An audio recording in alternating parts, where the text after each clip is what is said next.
is an ambassador, is a promoter for people living with disability. Why am I saying this? For two reasons. In my career journey as a senior civil servant in the Kenyan government, and also having worked with the private sector, I had an interaction with people who are living with disability, and some of them I served them, for quite a time. One of the areas which I worked was Kenya Society for the Blind. Kenya Society for the Blind, they deal with the health, people who have got visual impairment. I happen to be National Eye Care Program working with them. Then there's also element of education, which falls under Ministry of Education, identifying and detecting school children who have got visual impairment. Then there's also the element of rehabilitation, which usually comes under social services, in terms of mobility, in terms of helping them how to actually come off the rehabilitation, from disability.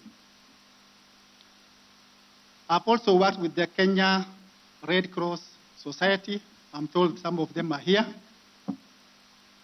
as their regional manager dealing with disaster responses and also preparedness. Because when disaster strikes, there's so many forms of disability. A good example is what happened in 1997, where we had this bomb explosion, in the Central Business District in Nairobi, where we had almost about 5,000 people, with some form of visual disability. So in this case, that interaction is actually very key. So I said, I'm an ambassador because with these two organizations, Kenya Red Cross Society and Kenya Society for the Blind, I'm a life member. So when we look at now disabilities, just bear with me. In Kenya today, we have got close over 250 more people with visual disability. And the causes of this, basically it's what we call cataract. Cataract is the white opacity in the lens. This one can be managed through surgery because the technology has actually improved to remove the cataract and replace, with intraocular implant, and the children or the adults would be able to see. But what we need more there is just only early detection for early intervention. Number two is the most difficult, which is glaucoma. Glaucoma is raised intraocular pressure. Or in a layman's term, people call it the blood pressure of the eye. So in this case, if not detected early, it can cause damage, to the optic nerve. So the damage cannot be revised. So here also, early detection and intervention is important. Number three is also what is now coming up is about low visions. You have seen many people wearing glasses, be it children or adults. It can be corrected, through glasses or even through laser therapy. It can be managed. But more so, to children, because we are dealing with education, the common causes of blindness are congenital cataract. These are cataracts where the children are born with. It is painless, but it has got that opacity, the white thing, in the eye. The mothers, the teachers, the school can detect early so that preventive action can be taken. Number two is glaucoma, the one I've mentioned, congenital glaucoma. It's a very difficult condition. People usually come, when already, the optic nerve is damaged. In that case, what can be done is just only rehabilitation. So early detection is very key. That one also have got whitish opacity. The people is not reacting very well, but it can be also managed in early case. The third one is corneal opacity. The whitish part on the cornea is due to vitamin A deficiency and also the measles. Those ones we have got remedy. That is why antenatal mothers are given vitamin A supplement as well as also immunization for the measles. It's manageable. But as our lifestyle is changing, diabetes, hypertension, and cancer are becoming so common. It can be cross-cutting, be it children or be it adults. There is early detections and early referral. But for kids, the cancer, which is actually very common, is retinoblastoma. When you look at the child's eye, the child is not able to see, but the child looks like a cat eye. I know you have pets in your homes, eh? So if you look at the cat eye, it actually resembles that one. So early detection is also very important. Those are the causes. And these causes, if cannot be treated for early detection, they usually end up, in schools, in tertiary universities, and that is why we are trying, to make, some remedies along that. So the challenges, in this case, are about 3. It has already been mentioned that it is very common, in low income, because low income, they don't have resources to access medical services. 2, it carries also a lot of discriminations, and then these kids are actually hidden, at their homes. And usually until maybe the people like Ministry of Health, Education, can detect, so we get them when already the stage has gone far. Also, when it is being diagnosed, it carries a lot of denial from the parents, and that denial can cause, intervention to be done.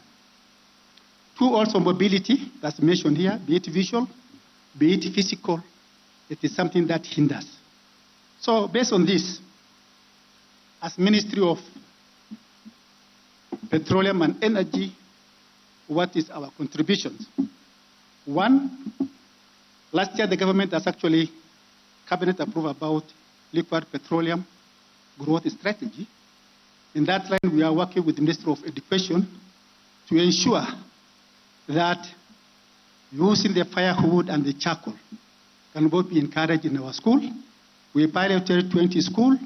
Among them is Vicar School for the Blind. Now they are using gas without firewood and charcoal.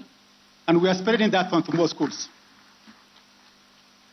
2, also under housing reticulations, that's mentioned here.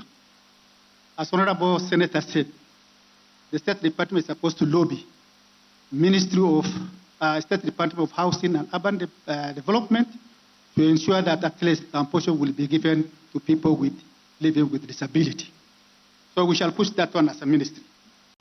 Number 3, disability is not inability. We have seen it, with the students who are here. I'm happy at least having the 4 of them. One is albinism, which falls under visual impairment, and the 3 others are also wearing glasses. So they have actually prospered from the low level up to tertiary stage. Opportunities for them are there, but the best thing to do is we need collaborative effort to make sure that we'll be able to reach those people who are at the lower level, coming up, to other people where they are. So it's already a testimony given by the beneficiaries. So what am I concluding with? Minister of Education, the Chief, we need good policy that actually give good environment for people with disability. They need more of us, so it is the Minister of Education, to spear them. The policies are there, but we need, to enhance it, to make it better and better. Training for our health workers. The government already has appointed I've already recruited 100,000 community health workers, promoters, at a lower level. If these people can be trained and we're able to work, with the Ministry of Health to make sure that we'll be able to dictate those conditions I've mentioned so that early referral can be enhanced in order to prevent the damages that will occur to the eyes. So your collaboration, Ministry of Health, Chief Guest, together with other stakeholders is very key, and also training at that level will make others, to get services as early as possible. So early detection, early referral for these people at the grassroots is important, and also sensitizing the teachers and parents to ensure that if the child has got some form of sight problem or whatever, then they will be able to be referred properly so that they can get the service. At the same time, also Ministry of Treasury, because they are down with resources. As earlier mentioned here, resources for the blind people are actually very rare. Competition is very high. I think the chief guest, you can liaise, with your counterpart, with Treasury, to push and lobby to ensure that people with disability will get their big share.